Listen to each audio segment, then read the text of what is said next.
네, 뉴스 스토리텔러 백브리핑 시작합니다. 경찰학교 졸업식에 갔더니 비판이 나왔죠. 그러니까 다른 쪽에서는 타지마할은 왜 갔느냐? 과거 얘기를 소환했습니다. 자, 이게 무슨 말이냐면 일단 어제 김건희 여사가 윤석열 대통령과 함께 중앙경찰학교 졸업식에 참석을 했죠. 이렇게 윤 대통령과 함께 졸업생들에게 흉장을 달아주기도 했고요. 이후에 윤 대통령은 청년 경찰들과 간담회를 했고 김건희 여사는 따로 여성 경찰관 그리고 가족들과 비공개 간담회를 진행했습니다.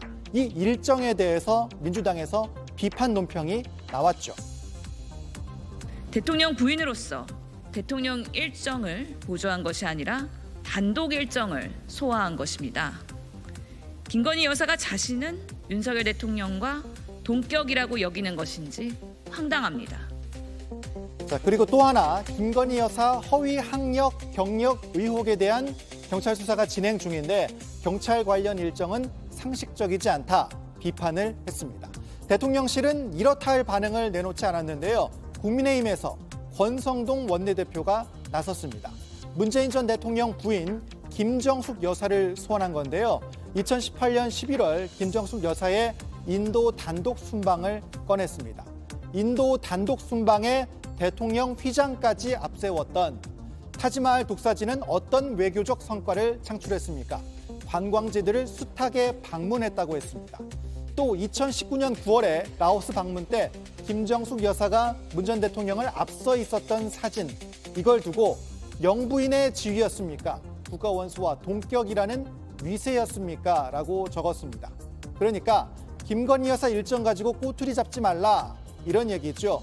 권성동 원내대표는 소모적인 정치 공세라고 했습니다. 자, 하지만 김건희 여사를 둘러싼 논란, 논쟁은 계속 이어질 것 같습니다. 민주당은 대통령 관저 리모델링 공사 특혜 의혹에 대해서 국정조사를 계속 요구하고 있죠. 김건희 여사가 호바나 컨텐츠 운영할 때 전시회 인테리어 공사를 했던 업체가 관저 리모델링 공사를 수의 계약으로 따내면서 특혜가 아니냐 의혹이 나왔죠. 이거야말로 대통령 부인이 직접 이권에 개입한 거 아니겠습니까? 특정 업체에 이권을 준 거 아니겠습니까? 이건 김건희 여사가 직접 밝혀야 될 문제입니다.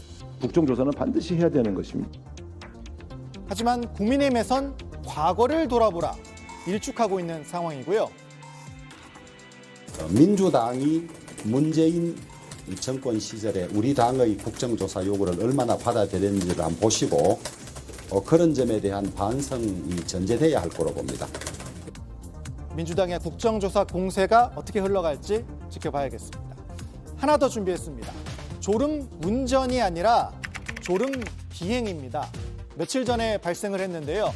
수단에서 에티오피아로 향하던 비행기가 착륙해야 하는 공항을 그냥 지나쳐 갔습니다. 관저소에서 여러 차례 연락을 했지만 연결이 안 됐고요.